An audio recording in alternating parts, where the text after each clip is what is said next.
Hello friend, स्वागत है आपका अपने चैनल लास्ट क्लास में। आज की इस वीडियो में गणित के 20 ऑब्जेक्टिव प्रश्न बताएंगे और ये जो 20 ऑब्जेक्टिव प्रश्न है ये आपके फाइनल बोर्ड परीक्षा के लिए काफ़ी महत्वपूर्ण है। तो एक भी प्रश्न आप लोग इसकी मत कीजिएगा। वीडियो को प्लीज़ आप लोग शुरू से लेके अंत तक देखिएगा। और अभी तक आप हमारे व्हाट्सएप ग्रुप में नहीं जुड़े हैं तो ये हमारा व्हाट्सएप नंबर है, इस पे आपको बोलना है कि सर हमें ग्रुप में जोड़ दीजिए, तो हम आपको ग्रुप में जोड़ देंगे। तो आइए शुरू करते हैं पहले नंबर प्रश्न से। तो पहला नंबर प्रश्न है कि समतल तल पर कितने अक्ष होते हैं। काफ़ी महत्वपूर्ण प्रश्न है। यहाँ पे आपको बताना है कि समतल तल पर कितने अक्ष होते हैं। तो समतल तल पर 2 अक्ष होते हैं। यहाँ पे बी वाला ऑप्शन बिल्कुल ही सही हो जाएगा। पहला होता है एक्स अक्ष और दूसरा होता है वाई अक्ष। और जहाँ पे एक्स अक्ष और वाई अक्ष कटता है उसे मूल बिंदु कहते हैं। और मूल बिंदु का निर्देशांक 0 0 होता है, तो इसे भी साथ में आपको याद रखना है। आइए देखते हैं अगला प्रश्न 2 नंबर प्रश्न है कि 5 7 6 4 1 की माध्यिका ज्ञात करें। काफ़ी महत्वपूर्ण प्रश्न है। जो ये आंकड़ा दिया हुआ है इसका आपको माध्यिका निकालना है। तो माध्यिका कैसे निकलता है, तो सबसे पहले आपको बढ़ते हुए क्रम में लिखना पड़ता है। और बढ़ते हुए क्रम में कैसे लिखते हैं, तो सबसे पहले सबसे छोटी संख्या, फिर उससे बड़ी संख्या, फिर उससे बड़ी संख्या लिखते हैं और लास्ट में सबसे बड़ी संख्या लिखते हैं। और जो संख्या बीच में आता है वही इसका माध्यिका हो जाता है। तो सबसे पहले जो ये आंकड़ा दिया हुआ है इसको हम बढ़ते हुए क्रम में लिखेंगे। तो इसमें सबसे छोटी संख्या कौन है, 1 है, तो यहाँ पर लिख देंगे 1। और 1 से बड़ी संख्या इसमें कौन है, 4 है, तो यहाँ पर लिख देंगे 4। और 4 से बड़ी संख्या कौन है, यहाँ पे 5 है, तो यहाँ पे लिख देंगे 5। 5 से बड़ी संख्या यहाँ पे 6 है, तो यहाँ पे लिख देंगे 6। और 6 से बड़ी संख्या यहाँ पे 7 है, तो यहाँ पे लिख देंगे 7। अब यहाँ पे देखिए इसको हम बढ़ते हुए क्रम में लिख दिए हैं। अब आपको बीच वाली संख्या ढूंढना है। तो इधर से 2 संख्या छोड़ दीजिए, इधर से 2 संख्या छोड़ दीजिए।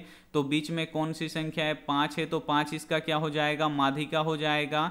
तो यहाँ पे डी वाला ऑप्शन बिल्कुल ही सही हो जाएगा। आइए देखते हैं अगला प्रश्न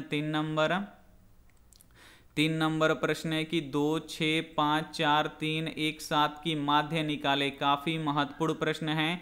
जो ये आंकड़ा दिया हुआ है इसका आपको माध्य निकालना है। तो माध्य कैसे निकाला जाता है, तो सभी संख्याओं को जोड़ दिया जाता है और जितनी संख्या रहता है उससे भाग लगा देते हैं। तो सभी संख्याओं को हम जोड़ लेते हैं। 2 + 6 + 5 + 4 + 3 + 1 + 7। यहाँ पे सभी संख्याओं को जोड़ दिए। अब यहाँ पे आपको संख्या गिन लेना है, कितना है, 1 2 3 4 5 6 7 7 संख्या है। तो यहाँ पे हम 7 से भाग लगा देंगे। अब ऊपर में जोड़ लीजिए, 2 और 6 8, 8 और 5 13, 13 और 4 17, 17 और 3 20, 20 और 1 21, और 21 और 7 कितना हो जाएगा, 28/7 हो जाएगा। अब ये कट रहा है तो कटा दीजिए, 7 चौक कितना हो जाएगा, 28 हो जाएगा। तो यहाँ पे माध्य कितना निकल गया, 4 निकल गया। तो यहाँ पे बी वाला ऑप्शन बिल्कुल ही सही हो जाएगा। आइए देखते हैं अगला प्रश्न 4 नंबर प्रश्न है कि 3 4 0 3 3 4 5 का बहुलक क्या होगा। जो ये आंकड़ा दिया हुआ है इसका आपको बहुलक निकालना है। तो बहुलक कैसे निकालते हैं, तो आंकड़ा में जो सबसे अधिक बार आया होता है वही बहुलक होता है। तो इसमें सबसे ज़्यादा बार कौन सी संख्या आया है, तो यहाँ पे आप लोग देख सकते हैं सबसे ज़्यादा बार जो संख्या है वो 3 है। तो 3 इस आंकड़ा का क्या हो जाएगा, बहुलक हो जाएगा। तो यहाँ पे ए वाला ऑप्शन बिल्कुल ही सही हो जाएगा। उम्मीद करते हैं ये सभी प्रश्न आपको 100% समझ में आ रहा है। अगर समझ में आ रहा है तो वीडियो को प्लीज़ आप लोग लाइक कर दीजिएगा और अपने दोस्तों के पास इस वीडियो को जरूर शेयर कीजिएगा।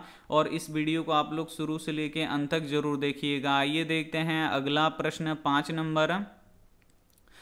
नंबर प्रश्न है कि 2 के पावर 2 गुणे 5 और 2 के पावर 3 गुणे 5 का मौसा ज्ञात करें। यहाँ पे जो ये संख्या दिया हुआ है इसका मौसा यानी आपको HCF आपको निकालना है। तो सबसे पहले हम यहाँ पे संख्या लिख देते हैं, 2 के पावर 2 गुणे 5 और यहाँ पे देखिए 2 के पावर 3 गुणे 5 है। अब यहाँ पे देखिए इन दोनों का आपको HCF निकालना है यानी मौसा निकालना है।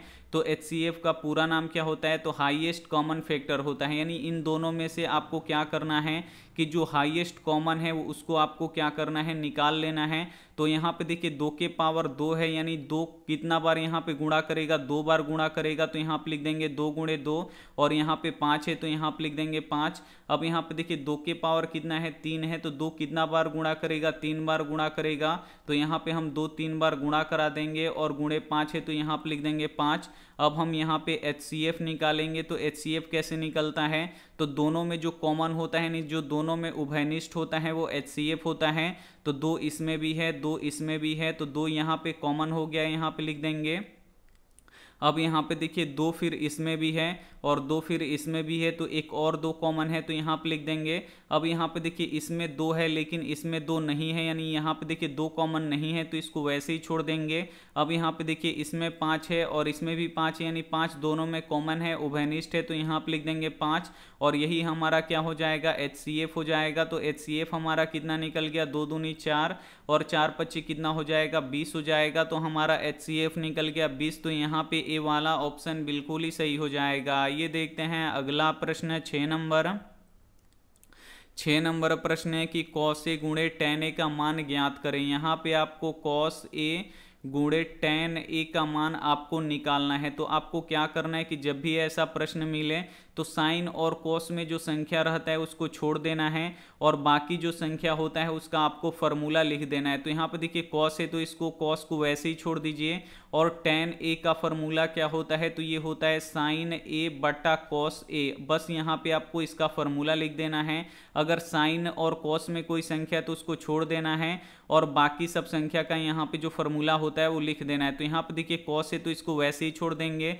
अब यहाँ पे देखिए tan A है तो tan A का फॉर्मूला क्या होता है, तो साइन A बट्टा कॉस A होता है। तो अब यहाँ पे देखिए कट रहा है तो यहाँ पे कटा दीजिए, कॉस A से क्या हो जाएगा, कॉस A कट जाएगा। अब हमारा क्या बच जाएगा, यहाँ पे साइन A बच जाएगा और यही हमारा क्या हो जाएगा, आंसर हो जाएगा। तो यहाँ पे बी वाला ऑप्शन बिल्कुल ही सही हो जाएगा। ये देखते हैं अगला प्रश्न 7 नंबर। 7 नंबर प्रश्न है कि साइन ए स्क्वायर ए गुणे कॉसेक ए का मान ज्ञात करें। ये भी बिल्कुल वैसा ही प्रश्न है। तो यहाँ पे देखिए प्रश्न है साइन ए स्क्वायर ए गुणे यहाँ पे कॉसेक ए है। अब यहाँ पे इसका आपको मान ज्ञात करना है। तो यहाँ पे देखिए साइन है तो इसको वैसे ही छोड़ देना है, लेकिन यहाँ पे देखिए साइन स्क्वायर है तो स्क्वायर का अर्थ क्या होता है कि यही चीज़ 2 बार गुणा करता है। तो यहाँ पे साइन ए गुणे साइन ए हम 2 बार लिख देंगे क्योंकि साइन ए का यहाँ पे स्क्वायर है। अब यहाँ पे देखिए गुणा है तो गुणा। अब यहाँ पे देखिए कॉसेक ए का फॉर्मूला लिखना पड़ेगा। तो कॉसेक ए का फॉर्मूला क्या होता है, तो 1 बट्टा साइन ए होता है। तो यहाँ पे लिख देंगे 1 बट्टा साइन ए। अब यहाँ पे देखिए साइन से साइन क्या हो जाएगा, यहाँ पे कट जाएगा, यहाँ पे बचा साइन ए और यहाँ पे गुणे 1। तो साइन ए में हम 1 से गुणा करेंगे तो क्या होगा, हमारा साइन ए होगा। तो यहाँ पे हमारा मान निकल गया साइन ए। तो यहाँ पे ए वाला ऑप्शन बिल्कुल ही सही हो जाएगा। ये देखते हैं अगला प्रश्न 8 नंबर। 8 नंबर प्रश्न है कि किसी एपी का प्रथम पद 2 तथा सार्वंतर 3 हो तो चौथा पद ज्ञात करें। काफी महत्वपूर्ण प्रश्न है ये आपके बोर्ड परीक्षा के लिए। यहाँ पे किसी एपी का प्रथम पद कितना है, 2 है और प्रथम पद को किससे सूचित करते हैं, ए से सूचित करते हैं। तो ए का मान 2 है और सार्वअंतर कितना दिया हुआ है, 3 दिया हुआ है। तो सार्वअंतर को किससे सूचित करते हैं, डी से सूचित करते हैं और डी का मान यहाँ पे कितना है, 3 है। तो यहाँ पे आपको चौथा पद निकालना है। तो चौथा पद का फॉर्मूला क्या होता है, तो एक घटा के लिखा जाता है a प्लस 3d। अगर आपको कोई बोले कि छठवां पद का फॉर्मूला लिखिए तो कैसे लिखिएगा आप लोग, a प्लस 5d। एक आपको क्या करना है, घटा के लिखना है। तो यहाँ पे देखिए चौथा पद का फॉर्मूला क्या होगा, a प्लस 3d।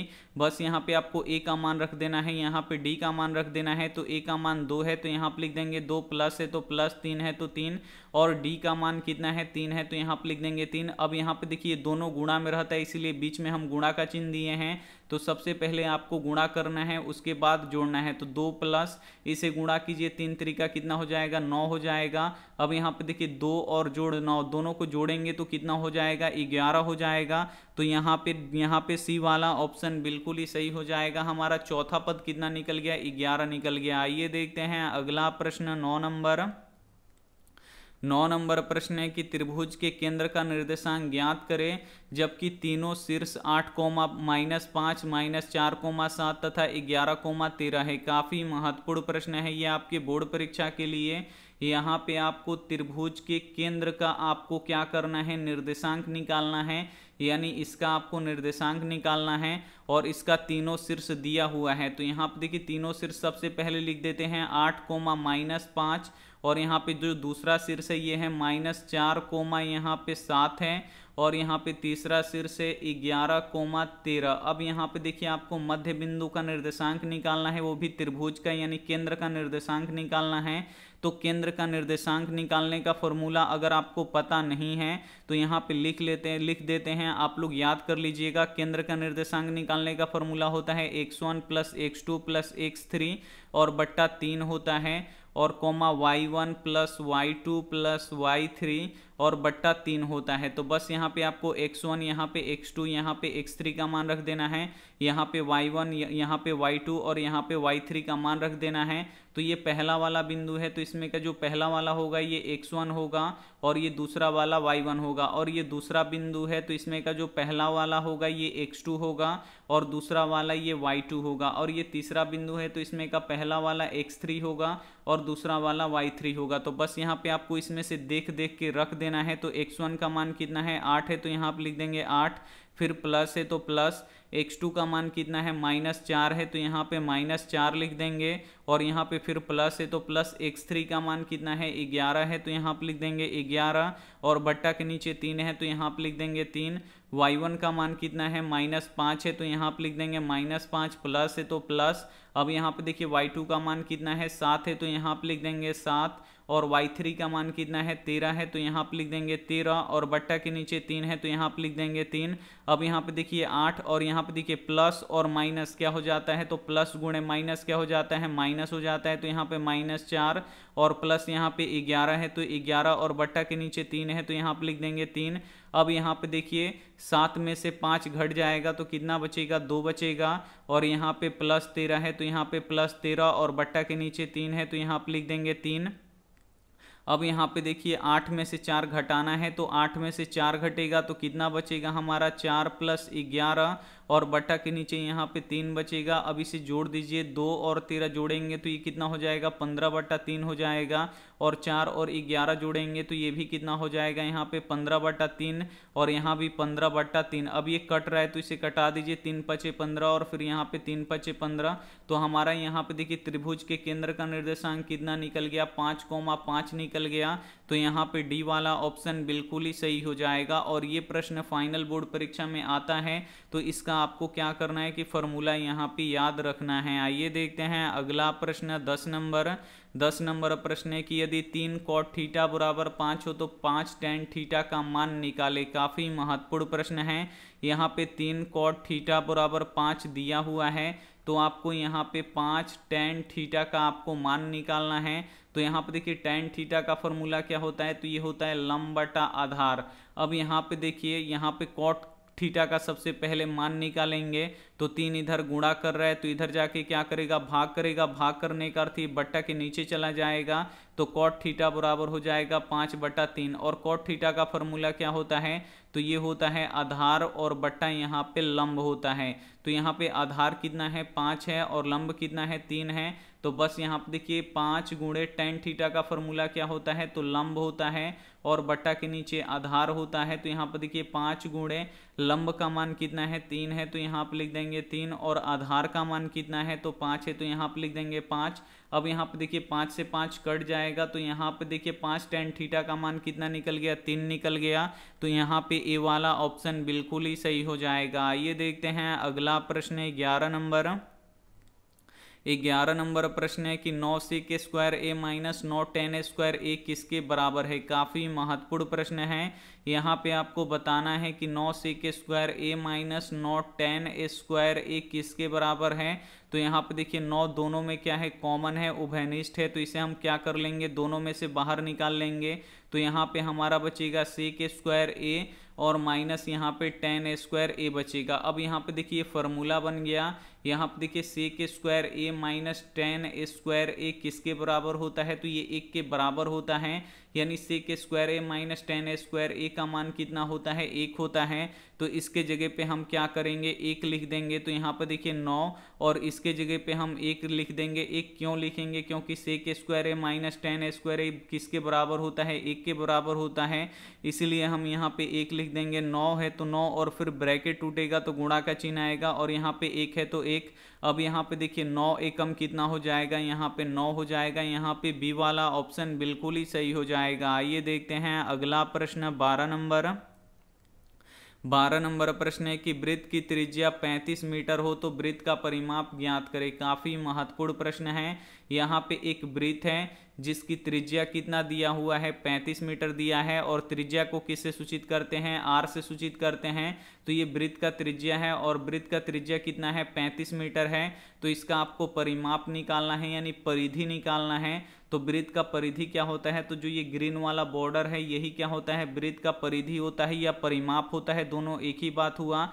तो वृत्त का परिमाप का फॉर्मूला क्या होता है, तो 2πr होता है और पाई का मान कितना होता है, 22/7 होता है और r क्या होता है, त्रिज्या होता है। तो यहाँ पे त्रिज्या दिया हुआ है। अब यहाँ पे देखिए 2 है तो 2 और पाई का मान यहाँ पे 22/7 और त्रिज्या यानी r का मान कितना दिया हुआ है, त्रिज्या कितना दिया हुआ है, तो 35 मीटर दिया हुआ है। तो यहाँ पे लिख देंगे 35 मीटर। अब यहाँ पे जो कट रहा है उसे कटा दीजिए, 7×5 = 35। अब यहाँ पे देखिए 2 × 22 × अब यहाँ पे 5 मीटर। अब इसको क्या करना है, तीनों को आपस में गुणा करा देना है। तो 22 दूनी कितना हो जाएगा, यहाँ पे 44 × यहाँ पे 5 मीटर। अब यहाँ पे देखिए गुणा करा दीजिए, 5 चौका 20 के 0, हासिल कितना हुआ 2 और फिर यहाँ पे देखिए 5 चौका 20 और 2 कितना हो जाएगा, यहाँ पे 22 यानी 220 मीटर इसका क्या हो जाएगा, परिधि हो जाएगा, परिमाप हो जाएगा। तो यहाँ पे डी वाला ऑप्शन बिल्कुल ही सही हो जाएगा। आइए देखते हैं अगला प्रश्न 13 नंबर प्रश्न है कि पाई एक संख्या है, इसमें से आपको बताना है कि पाई कौन सी संख्या है। तो जो पाई होता है यह अपरिमेय संख्या होता है। यहाँ पे बी वाला ऑप्शन बिल्कुल ही सही हो जाएगा। एक प्रश्न ये भी पूछा जाता है कि π/3 कौन सी संख्या है। तो जिस भी संख्या में पाई रह जाता है वो अपरिमेय हो जाता है। तो यहाँ पे देखिए π/3 भी क्या हो जाएगा, अपरिमेय संख्या हो जाएगा। लेकिन एक ऐसा भी प्रश्न पूछा जाता है 2π/3π। अब यहाँ पे देखिए दोनों में पाई है तो पाई से पाई कट जाएगा, यहाँ पे 2/3 बचेगा। तो यहाँ पे 2/3 कौन सी संख्या, परिमेय संख्या है, इसलिए 2π/3π भी क्या हो जाएगा, परिमेय हो जाएगा, क्योंकि यहाँ से पाई कट जाएगा। तो उम्मीद करते हैं इस पे का सभी प्रश्न आपको समझ में आ गया होगा। आइए देखते हैं अगला प्रश्न 14 नंबर प्रश्न है कि मूल बिंदु से बिंदु P 3,6 के बीच की दूरी निकाले। काफी महत्वपूर्ण प्रश्न है। मूल बिंदु से आपको दूरी निकालना है। तो मूल बिंदु से दूरी का फॉर्मूला क्या होता है, तो √x² + y² होता है। तो ये जो पहला वाला होता है ये x का मान होता है और दूसरा वाला y का मान होता है। तो x का मान कितना है, 3 है, तो यहाँ पर लिख देंगे 3 और इसका स्क्वायर है तो स्क्वायर, और y का मान कितना है, 6 है, तो यहाँ पर लिख देंगे 6 और यहाँ पे स्क्वायर है तो यहाँ पर लिख देंगे स्क्वायर। अब यहाँ पे देखिए 3 का स्क्वायर क्या हो जाएगा, 9 हो जाएगा और 6 का स्क्वायर कितना हो जाएगा, 36 हो जाएगा। स्क्वायर का अर्थ क्या होता है कि दोनों को गुणा कर दीजिए, यानी 3 का स्क्वायर है तो 3 कितना बार गुणा होगा, 2 बार गुणा होगा, तो 3 3 का 9। यहाँ पे 6 का स्क्वायर है तो स्क्वायर का अर्थ क्या होता है कि यही चीज 2 बार गुणा होगा, तो 6 कितना हो जाएगा, 36 हो जाएगा। अब इसे जोड़ लीजिए, 36 और 9 कितना हो जाएगा, 45 हो जाएगा। लेकिन यहाँ पे देखिए √45 तो किसी में है नहीं, तो आपको 45 का अभाज्य गुणनखंड करना पड़ेगा। ये 3 से कटेगा, ये कितना बार में कटेगा, यहाँ पे देखिए 15 बार में कटेगा, और फिर 3 से ये कितना बार में कटेगा, 5 बार में कटेगा। तो इसका अभाज्य गुणनखंड निकला 3 × 3 × 5। अब यहाँ पे देखिए 3 का जोड़ा लग रहा है, यानी 3 त्रिका क्या हो जाएगा, 9 हो जाएगा, और 9 का वर्गमूल कितना होता है, 3 होता है। तो ये क्या होगा, ये क्या हो गया, यहाँ पे ये रूट से बाहर निकल गया। अब यहाँ पे देखिए 5 का यहाँ पे जोड़ा नहीं लग रहा है, तो 5 क्या हो जाएगा, रूट में ही रह जाएगा। तो यहाँ पे देखिए मूल बिंदु से बीच की दूरी कितना निकल गया, 3√5 निकल गया। तो यहाँ पे डी वाला ऑप्शन बिल्कुल ही सही हो जाएगा। आइए देखते हैं अगला प्रश्न 15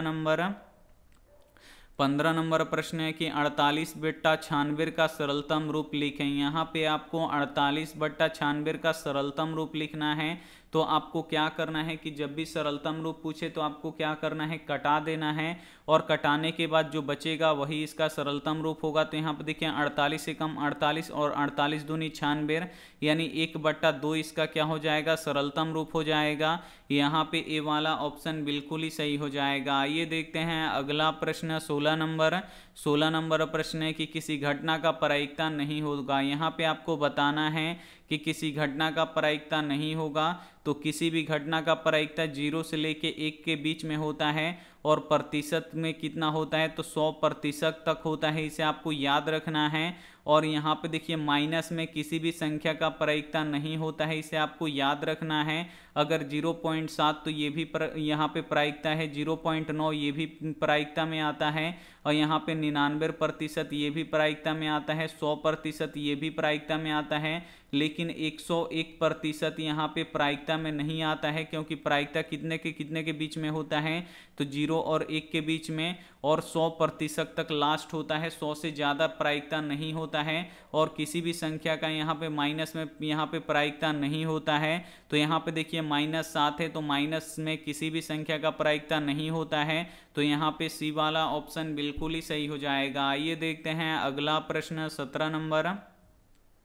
17 नंबर प्रश्न है कि किसी पूर्णांक m के लिए सम संख्या का एक रूप है। काफ़ी महत्वपूर्ण प्रश्न है, और ये प्रश्न बोर्ड परीक्षा में प्रत्येक साल आता है, इसे आपको काफ़ी ध्यान से समझना है।